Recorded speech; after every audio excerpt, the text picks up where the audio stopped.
శ్రీ సాయినాథాయ నమః. శ్రీ సాయి సచ్చరిత్రము 10వ అధ్యాయము. సాయిబాబా జీవిత విధానము, వారి పడకపల్ల, షిరిడీలో వారి నివాసము, వారి బోధలు, వారి అణకువ, అతి సులభ మార్గము. సాయిబాబా జీవిత విధానము. ఎల్లప్పుడూ శ్రీ సాయిబాబాను భక్తి ప్రేమలతో జ్ఞప్తించుకునము. ఏలన బాబా ఎల్లప్పుడూ తమ ఆత్మస్వరూపమునందే లీనమై సర్వులకు హితము చేయుటయందు నిమగ్నమై ఉండువారు. వారి స్మరణయే జీవన్మరణ రూపమైన సంసారమనడు చిక్కుముడిని విప్పు తరుణోపాయము. ఇది అన్నిటికంటే అత్యంత శ్రేష్టము, సులభతరము అయిన సాధనము. దీనిలో వ్యయ ప్రయాసలు లేవు. కొద్ది శ్రమతో గొప్ప ఫలితమును పొందవచ్చును. అందువల్ల ఇక ఆలస్యం చేయక మన దేహేంద్రియములలో పటుత్వమున్నంత వరకు ప్రతి నిమిషమును ఈ సాధనమును అనుష్ఠించుటకు వెచ్చించవలెను. ఇతర దేవతలంతా ఉత్త భ్రమ. గురువు ఒకడే దేవుడు. సద్గురువు చరణములను నమ్మి కొల్చినచో వారు మన అదృష్టమును బాగు చేయగలరు. వారిని శ్రద్ధగా సేవించినచో సంసార బంధముల నుండి తప్పించుకొనగలము. న్యాయ మీమాంసాది షడ్దర్శనములను చదవ పని లేదు. మన జీవితమనే ఓడకు సద్గురుని సరంగుగా చేసుకున్నచో కష్టములు చింతలతో కూడిన సంసారమనే సాగరమును మనము సులభముగా దాటగలము. సముద్రములు నదులు దాటునప్పుడు మనము ఓడ నడిపేవాని యందు నమ్మకముంచినట్లు సంసారమనే సాగరమును దాటుటకు సద్గురు అనే సరంగుపై పూర్తి నమ్మకం ఉంచవలను. భక్తుల యొక్క అంతరంగమును గల భక్తి ప్రేమలను బట్టి సద్గురువు వారికి జ్ఞానమును శాశ్వతానందమును ప్రసాదించును. గత అధ్యాయంలో బాబా యొక్క భిక్షాటనమును, కొందరు భక్తుల అనుభవములో మొదలగునవి చెప్పితిమి. ఈ అధ్యాయంలో బాబా ఎక్కడ నివసించెను, ఎలాగును జీవించెను, ఎట్లు సేనించని వారు, భక్తులకు ఎట్లు బోధించుచుండెను మొదలగునవి చెప్పుదుము. బాబా వారి శయన లీల. మొట్టమొదట బాబా ఎచ్చట పడుకొనుచుండెను, ఎట్లు పండుకొనెను, ఎచ్చట పడుకొనుచుండెనో ఎట్లు పడుకొనుచుండెనో చూసేదము. ఒకసారి సాయిబాబా నానాసాహెబ్ డేంగ్లే సుమారు 4 మూరల పొడవు, 1 జానెడు మాత్రమే వెడల్పు గల కర్ర బల్లను బాబా పడకకని తెచ్చెను. ఆ బల్లను నేలపై వేసుకుని పడుకొనుటకు మారుగా బాబా దానిని మసీదు యొక్క దూలమునకు ఊయల వలె వేలాడునట్లు చినిగిన పాతగుడ్డ పీలికలతో గట్టి దానిపై పడుకొన మొదలెడను. గుడ్డ పీలికలు పలుచనివి, ఏమాత్రము బలమైనవి కావు. అవి ఆ కొయ్య వల్ల యొక్క బరువును మోయటే గగనము. ఇంకా బాబా యొక్క బరువును కూడా కలిపి అవి ఎట్లు భరించుచుండెనని ఆశ్చర్య వినోదములకు హేతువయ్యను. ఆ పాతగుడ్డ పీలికలు ఎంత బరువును మోయగలుగుట నిజముగా బాబా లేలయే. బాబా ఈ బల్ల యొక్క 4 మూలలయందు 4 దీపపు ప్రమదలుంచి రాత్రి అంతయు దీపములు వెలిగించుచుండెడి. అది ఏమి చిత్రము! బల్లపై ఆజానుబాహువగు బాబా పడుకున్నటకే స్థలము చాలనప్పుడు దీపములు పెట్టుటకు జాగా ఎక్కడిది? బాబా బల్లపైన పడుకొనిన ఆ దృశ్యమును దేవతలు సహితం చూచి తీరవలసిందే. ఆ బల్లపైకి బాబా ఎట్లు ఎక్కుచుండెను, ఎట్లు దిగుచుండెనవి అందరకు ఆశ్చర్యం కలిగించుచుండెను. అనేక మంది ఉత్సుకతతో బాబా బల్లపైకి ఎక్కుట దిగుట గమనించుటకు కనిపెట్టుకుని ఉండేవారు. కానీ బాబా ఎవరికి ఆ వైనము అంత తెలియనివ్వలేదు.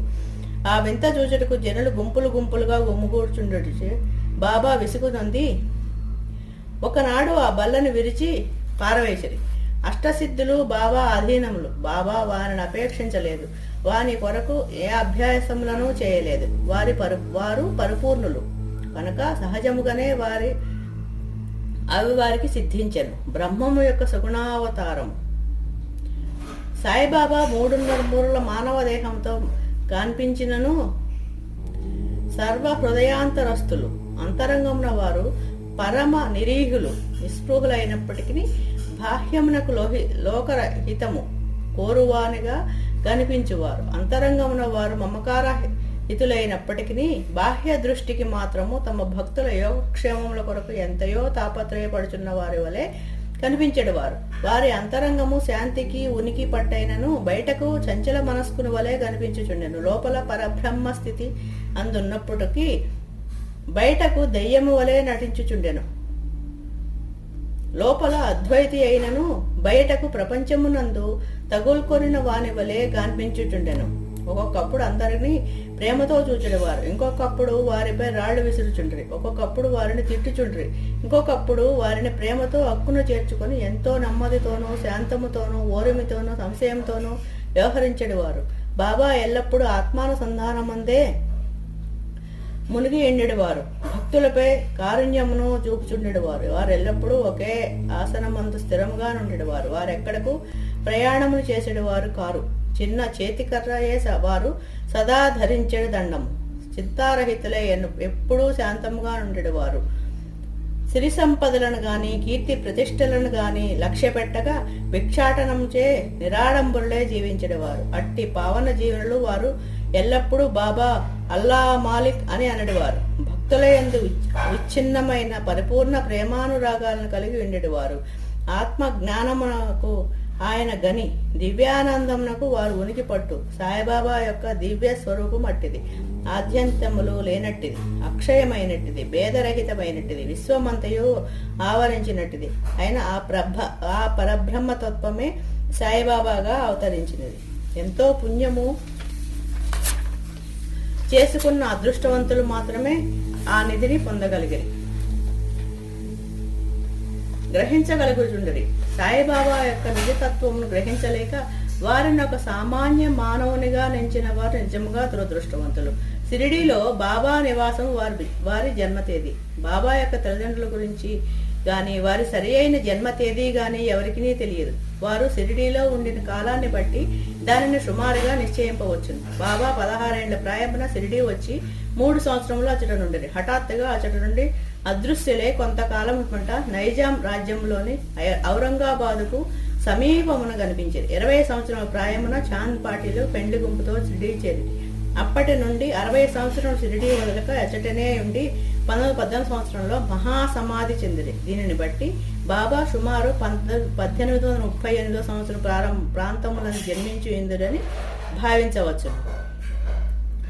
బాబా లక్ష్యము వారి బోధలు. 17వ శతాబ్దంలో రామదాసను యోగి పుంగవుడు వర్ధిల్లెను. గో బ్రాహ్మణులను మహమ్మదీయుల నుండి రక్షించే లక్ష్యమును వారు చక్కగా నిర్వర్తించింది. వారు గతించిన 200 ఏండ్ల పిమ్మట హిందువులకు మహమ్మదీయులకు తిరిగి వైరం ప్రబలెను. వారి మధ్య సమైక్య భావమును నెలకొల్పుటకే సాయిబాబా అవతరించను. ఎల్లప్పుడూ వారు చెప్పిడి హితవు హిందువుల దైవముగ శ్రీరాముడును మహమ్మదీయుల దైవముగ రహీమును ఒక్కరే. వారిరువురి మధ్య ఏమీ భేదము లేదు. అట్లయినప్పుడు వారి భక్తులు వారిలో కలహమాడుట ఎందులకు? వారిలో వారు కలహమాలుట ఎందుకు? ఓ అజ్ఞానులారా, చేతులు కలిపి 2 జాతులను కలిసిమెలిసి ఉండు, భక్తితో ప్రవర్తింపుడు, జాతీయ ఐక్యమత్యమును సమకూర్చు. వివాదము వల్ల గాని ఘర్షణ వల్ల గాని ప్రయోజనం లేదు. అందుచే వివాదమును విడువుడు, ఇతరులతో పోటీ పడుకుడు, మీ యొక్క వృద్ధిని మేలు చూసుకొనుడు. భగవంతుడు మిమ్ము రక్షించును. యోగము, త్యాగము, తపస్సు, జ్ఞానము మోక్షమునకు మార్గములు. వీనిలో ఏదైనా అవలంబించి మోక్షమును సంపాదించినచో మీ జీవితం వ్యర్థము. ఎవరైనా మీకు కీడు చేసినచో ప్రత్యుపకారం చేయకుడు. ఇతరుల కొరకు మీరేమైనా చేయగలిగినచో ఎల్లప్పుడూ మేలు మాత్రమే చేయుడు. సంగ్రహముగా ఇదియే బాబా యొక్క ప్రబోధం. ఇది ఇహపర సాధనం. సాయిబాబా సద్గురువు. గురువులమని చెప్పుకొని తిరుగువారు అనేకులు కలరు. వారు ఇంటింటికి తిరుగుచు వీణా చిరతలు చేతపట్టుకుని ఆధ్యాత్మిక ఆడంబరములు చాటెదరు. శిష్యుల చెవులలో మంత్రముల నూది వారి నుండి ధనము లాగెదరు. పవిత్ర మార్గమును మతమును బోధించవదమని చెప్పెదరు. కానీ మతమనగానేమో వారికే తెలియదు. స్వయముగా వారు అపవిత్రులు. సాయిబాబా తనమెన్నడూనూ ప్రదర్శించవాలని అనుకొనలేదు. వారికి దేహాభిమానం ఏమాత్రమూ లేకుండాను. కానీ భక్తుల యందు మిక్కిలి ప్రేమ మాత్రము ఉండేది. నీత గురువులని అనియత గురువులని. గురువులు 2 విధములు. నీత గురువులనగా నియమింపబడిన వారు, అనీత గురువులనగా సమయానుకూలముగా వచ్చి ఏదైనా సలహానిచ్చి మన అంతరంగమునున్న సుగుణములను వృద్ధి చేసి మోక్ష మార్గము త్రొక్కునట్లు చేయువారు. నియత గురువులు సహవాసము నీవు నేనను ద్వంద్వభావమును పోగొట్టి అంతరంగమున యోగమున ప్రతిష్ఠించి తత్వమసి యొగునట్లు చేయిన సర్వ విధముల ప్రపంచ జ్ఞానమును బోధించి గురువులు అనేకులు కలరు. కానీ మనల్ని ఎవరైతే సహజ స్థితి యందు నిలిచినట్లు చేసి మనలను ప్రపంచపు ఉనికినికి అతీతముగా తీసుకుని పోయేదరు వారే సద్గురువులు. సాయిబాబా అట్టి సద్గురువు. వారి మహిమ వర్ణనాతీతము. ఎవరైనా వారిని దర్శించినచో బాబా వారి యొక్క భూత భవిష్యత్ వర్ధమాన కాలమునన్నిటినీ చెప్పువారు.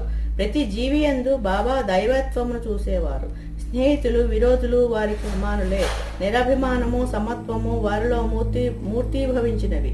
వారు దుర్మార్గుల అవసరముల కూడా తీర్చెడివారు. కలిమి లేములు వారికి సమానం. మానవ దేహంతో సంచరించినప్పటికీ వారికి గృహదేహాదుల యందు అభిమానము లేకుండా శరీరధారుల వలె కనిపించినను వారు నిజమునకు నిశ్శరీరులు, జీవన్ముక్తులు. బాబాను భగవానుని వలె పూజించిన షిరిడీ ప్రజలు పుణ్యాత్ములు. ఏది తినుచున్నను త్రాగుచున్నను, తమ దడ్లలోనో పొలములలోనో పని చేసుకున్నచున్నను వారెల్లప్పుడూ సాయిని జ్ఞప్తి నుంచుకొని సాయి మహిమను కీర్తించుచుండేవారు. సాయి తప్ప ఇంకొక దైవమును వారు ఎరిగి ఉండలేదు. షిరిడీ స్త్రీల ప్రేమను, భక్తిని, దాని మాధుర్యమును వర్ణించుటకు మాటలు చాలవు. వారు పామరులైనప్పటికీ వారికి ఉన్న స్వల్ప భాషా జ్ఞానముతోనే ప్రేమతో బాబాపై పాటలను కూర్చుకొని పాడుకొనుచుండ్రి. వారికి అక్షర జ్ఞానము శూన్యమైనప్పటికీ వారి పాటలలో నిజమైన కవిత్వము కానవచ్చును. యథార్థమైన కవిత్వము పాండిత్యము వల్ల రాదు, అది అసలైన ప్రేమ వలన వెలువడును. కవిత్వము స్వచ్ఛమైన ప్రేమ భావము నుండి వెలువడును. అటువంటి సిసలైన కవిత్వాన్ని విభుతులైన శ్రోతలు ఆస్వాదించగలరు. ఆ పల్లె పదాలన్నీ సేకరింపదగినవి. సాయి అనుగ్రహం ఉంటే ఏ భక్తుడైనా వీనిని సాయి లీలా పత్రికలోనో లేదా పుస్తక రూపంలోనో ప్రకటించిన ఎంతయో బాగుంటుంది. బాబావారి అణుకువ. భగవంతునికి 6 లక్షణాలు: కీర్తి, ధనము, అభిమానము లేకుండుట, జ్ఞానము, మహిమ, ఔదార్యము గుణములన్నీ బాబాలో ఉండెను. భక్తుల కొరకు మానవ రూపమును అవతరించిన భగవతత్వమే సాయిబాబా.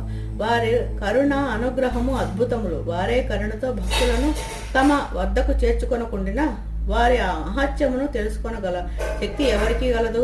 భక్తుల కొరకు బాబా నోట వెలువడిన పలుకుటకు సరస్వతీదేవి కూడా వెరుగుచుండును.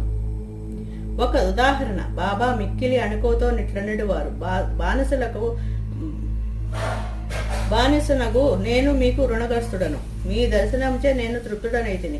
మీ పాదమును దర్శించడం నా భాగ్యము. మీ అశుద్ధముతో నాకు పురుగును. అట్లగుట వలన నేను ధన్యుడను. ఏమీ వారి అణుకువ బాబా యొక్క ఈ వాక్యమును ప్రసరించడం ద్వారా బాబాను నేను కించపరిచినని ఎవరైనా అనను ఈ నా అపరాధమునకు బాబాను క్షమాపణ కోరేదను. తత్పాప పరిహారార్థమై బాబా నామజపము చేసేదను.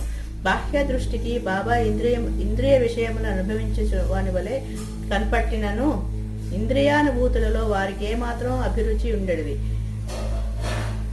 కాదు. అసలు ఇంద్రియానుభవముల స్పృహయే వారికి లేకుండెను. వారు భుజించినప్పటికీ దేనియందు వారికి రుచి ఉండేది కాదు. వారు ప్రపంచము చూచుతున్నట్లు కనిపించినను వారికి దాని యందు ఏమాత్రము ఆసక్తి లేకుండెను. కామమన్నచో వారి హనుమంతుని వలె అస్ఖలిత బ్రహ్మచారులు. వారికి దేనియందు మమకారం లేకుండెను. వారు శుద్ధ చైతన్య స్వరూపులు. కోరికలు, కోపము మొదలగు భావ వికారములు శాంతించి స్వాస్థ్యము చెందెడి విశ్రాంతి ధామము వేయల వారు విరాగులు, ముక్తులు, పరిపూర్ణులు. దీనిని వివరించుటకు ఒక ఉదాహరణము నానావళి.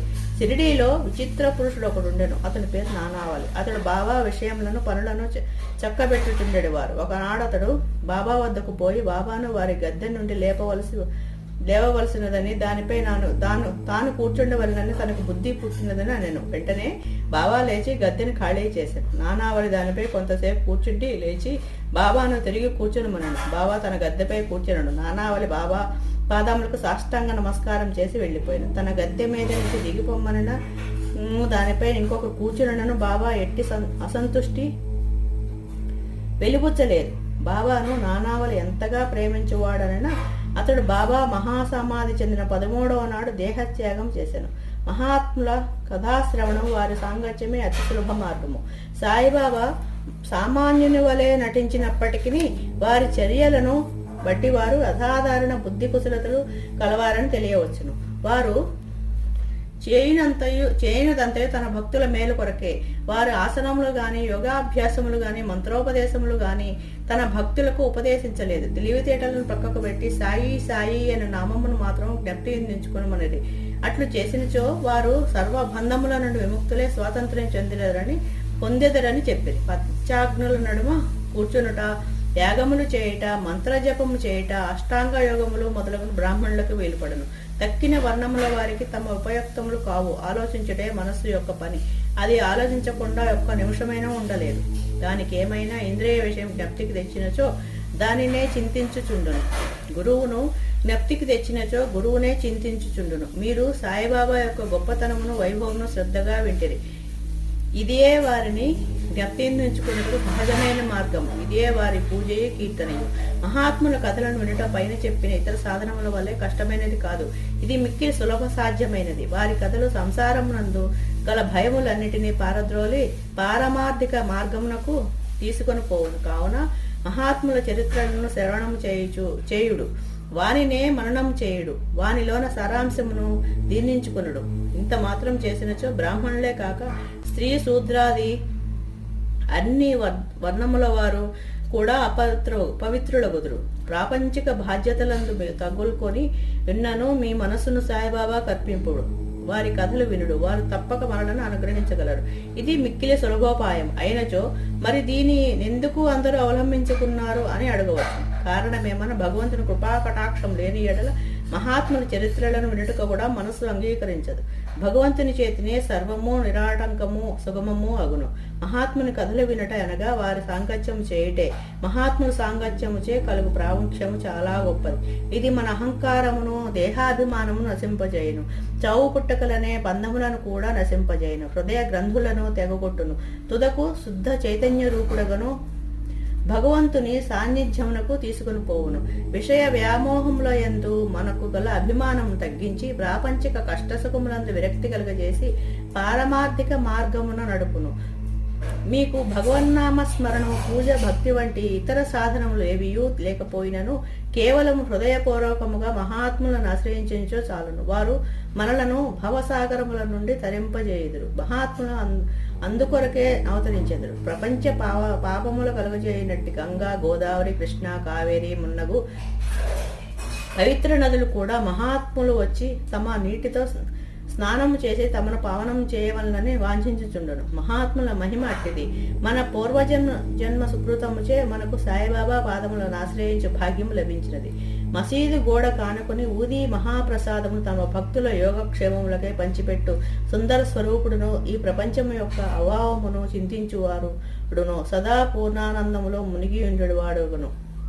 సాయి పాదములకు సాష్టాంగ నమస్కారములు చేయుచు ఈ అధ్యాయమును ముగించెదము. 10వ అధ్యాయము సంపూర్ణము. సద్గురు శ్రీ సాయినాథార్పణమస్తు. శుభం భవతు.